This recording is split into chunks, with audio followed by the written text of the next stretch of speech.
أعوذ بالله من الشيطان الرجيم. بسم الله الرحمن الرحيم. ولو يعجل الله للناس الشر استعجالهم بالخير لقضي إليهم أجلهم فنذر الذين لا يرجون لقاءنا في طغيانهم يعمهون. وإذا مس الإنسان الضر دعانا لجنبه أو قاعدا أو قائما فلما كشفنا عنه ضره مر كأن لم يدعنا إلى ضر مسه كذلك زين للمسرفين ما كانوا يعملون. ولقد أهلكنا القرون من قبلكم لما ظلموا وجاءتهم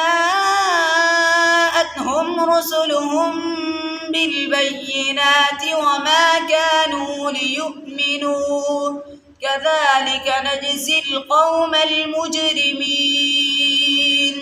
ثم جعلناكم خلائف في الأرض من بعدهم لننظر كيف تعملون.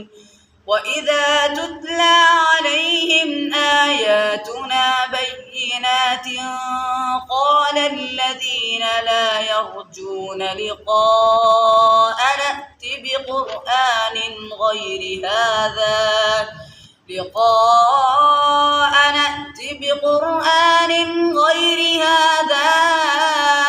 أو بدل قل ما يكون لي أن أبدله من تلقاء نفسي إن أتبع إلا ما يوحى إلي إني أخاف إن عصيت ربي عذاب يوم عظيم.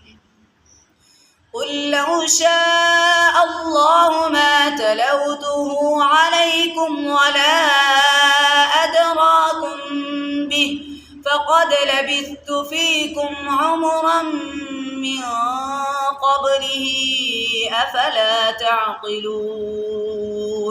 فمن أظلم ممن افترى على الله كذبا أو كذب بآياته إنه لا يفلح المجرمون. صدق الله العظيم.